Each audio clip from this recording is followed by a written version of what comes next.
did it, yo! It's running. Hey, welcome back. This thing is going to start today, and I guarantee it this time. Last time I promised y'all it will, so we are going to get this thing started. Don't mind all of this. I was doing some work on the weekend, and I had to, take some pieces off and like kind of maneuver through it. But I did some research, and it's all pretty simple if you want to come here. So basically, this right here is your connector to check for codes. It's kind of like the OBD2, but for bikes, right? It's kind of the same thing. But if you take a cable like this one, and you just kind of take the ends out like that, and you take this off, you're able to do a little jump, and it's two of these cables. I could throw it up on the screen, which ones they are. I'll put it up. But if you put them like that in there, the bike will actually give you all the codes right here on the dash. So by doing that, we were able to tell, why are you laughing? No, it's because you were pointing at the dash. Yeah. And I was going to the dash and you moved away. Oh. I was like, it was so close to you. It'll throw up the codes onto the dash. You can read them off the dash. You can go look them up and do some research that way and kind of figure out what it is. But I had a code that was leaning towards the ignition cylinder, which we had swapped out last video. If you don't remember, I'll throw up a clip. Okay, moment of truth. This is the right one, right? Yeah. Yeah, the gray. Yeah. Yo! But apparently this bike is very, very picky with what it likes, and it likes OEM parts apparently. So it doesn't like to have an aftermarket non-Suzuki cylinder lock. So this is the new one that we ordered. I kind of took it apart here, but I took it back out, and now it has the original back in here. What I did though was just take the whole thing apart, and yeah, it's on pieces right here on the floor. Like you can see all the little rings and stuff. But once I plugged the old one back in, and then what's it called? Oh, geez. I used a screwdriver to now unlock it. So once I do that, the code went away. So if I just turn like this, right? As you can see, there's nothing on the screen. There's this little light right here that says F1 that kind of dictates whether or not you have a code. So I did this, and that went away. After I did that though, another code popped up. And what code was it? Basically, airbox temperature sensor code. And apparently this bike won't start unless that temperature sensor is activated, or the bike can tell that it's plugged in. So I had to go to the airbox, take out the sensor so I don't have to rebuild the box on top of here while I'm testing it. And it's sitting over here. So this little temperature sensor is another reason that stopped it from giving spark, which is what we found to be the culprit in the last video. So if this isn't plugged in, it also will not start. After doing all that, the codes went away. I thought it was gonna start. It didn't. So what happened is gasoline isn't either making it to the injectors, or it's not making it to the cylinder. So somewhere along the way it's getting stuck. I'm guessing that it's either the fuel pump or the filter or some hose along the way that got clogged up from so much rust and powder and dirt inside the tank. Even though we did flush it and put new gasoline inside, it couldn't get through. So yeah, the tank's sitting over there in the back. And basically, I came up with this little contraption right here. This is a fuel pump from a random car. It was just sitting there, but I used it to connect two hoses to it. So this will go into our new fuel tank right here. And then this side will plug into the injectors right over here. Something like that. You put it all the way in. Although it doesn't supply the right amount of pressure, or maybe not even the right amount of gasoline, it still ensures that gasoline is reaching the injectors and into the cylinders. So we're gonna find out right now if it's the injectors or not.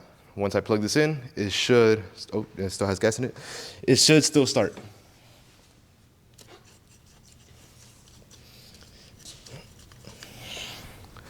Again, as we said in the last video, we don't want it to run well right now. All we want to make sure is that the engine is still healthy and running. If it is the fuel pump, it's not too bad of a fix. It's inside the tank, so it's not insanely hard to get to.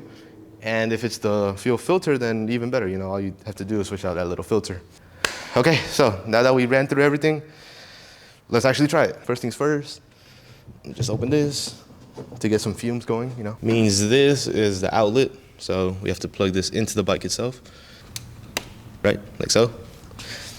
This will be going into our fuel supply, which for now is this little can right here. And all I did was connect, you know, a positive and a negative, which is gonna go into our battery. Science, you know, this is all very, very intriguing. And then that's gonna go there. As soon as I touch this, it'll start going off. So before that, we're probably gonna need a jump still. So I'm gonna connect our little jumper or our supply since the battery is probably low. And this battery is not the same one if you pay close attention. This is actually a donor battery from our dear Hayabusa over there. It's under the cover right now. Thank you for supplying health to our bike. Overall, the work didn't take that long. You know, once I found out about the codes and everything, it was kind of easy to like deduct down everything that it was. Now I know that this bike doesn't like to have aftermarket parts in it, or maybe it's just electrical things because safety and things like that. I guess it makes sense. It's also a more modern bike, so. Let me switch this on. Just like that. Okay. There's gas. Okay, so let's try this out.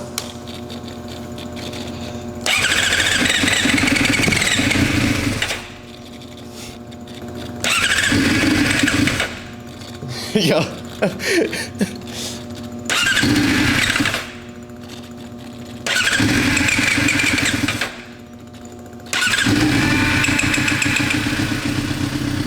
We did it, yo. It's running.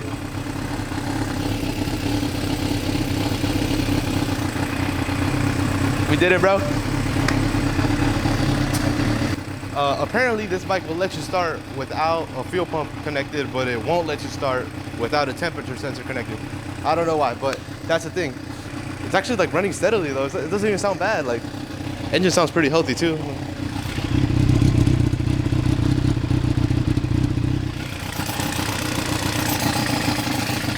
Yeah, it all sounds pretty good. Like, let me try to rev it.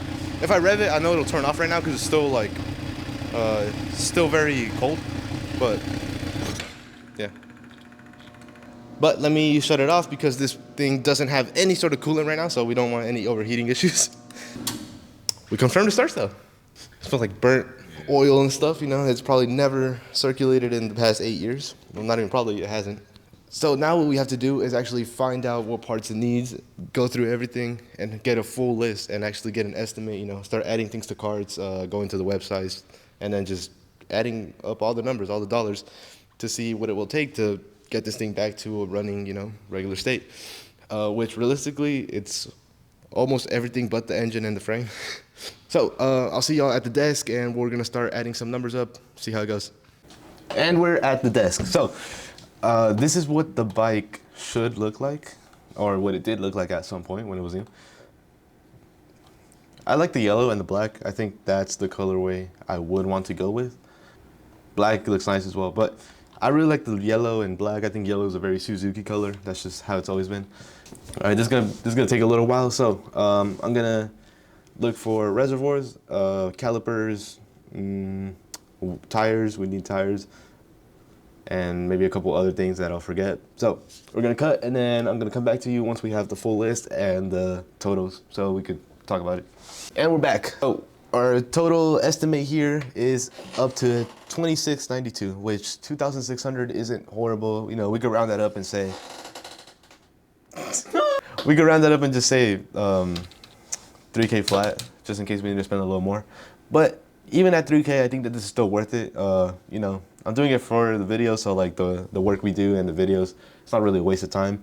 Plus, even at 3K plus the cost of the bike, we still have a pretty good margin of profit there. It's pretty separated. So I think it'll be worth it even at 3. This includes a tank cover, full fairings, liquids, a full tune-up, the rear sets, the front windshield, I mean, it doesn't have a rear wheel. The windshield, the mirrors, plus all the lights, bolts, levers, grips, handlebars, like the bar ends. We also have the fuel pump itself. If it is a fuel pump, it could be less if it isn't. Oh yeah, a full set of hoses, the coolant hose kit, so we could refresh all of that. We included coolant, the liquid, filters, air filter is gonna be swapped with it. Spark plugs are in there too, although we could realistically use them, they're not bad. New tires as well. We have front calipers, the rear caliper. We have a full brake set, so the 2 front rotors, the rear rotor, and all 6 brake pads, brake liquid, or brake fluid, I guess. The master cylinder, the levers, of course, and the reservoirs front and back. And we also added the OEM exhaust slip-on, so I don't like that little trumpet looking thing, although I know some people like it. We can still include it in the sale at the end, but I also added in there the cost of the original OEM little muffler. So I think it'll look nicer. But you know, even at 3K, I think we're still good, we're still set. Yeah, I hope to drop the next video soon. Thank you for joining me on this quick little one. I promised you to start it, and we did. So we confirmed that the engine is good, it sounds pretty healthy. We confirmed that it starts, no problem. As soon as we get that fuel pump or get that fuel thing sorted out, it should be able to idle fine. It even sounded like it was idling fine, but it should be idling fine. It should be getting up to temperature. Once we drop coolant in there, we could actually let it warm up, go through its cycle, new fluids, all that. We could rev it out and get it back on the road soon. So thank you so much for watching. I hope you enjoyed. Thank you for sticking along for part 3. Part 4 hopefully dropping soon, and I will see you in the next one. Thank you and have a great rest of your day. Goodbye.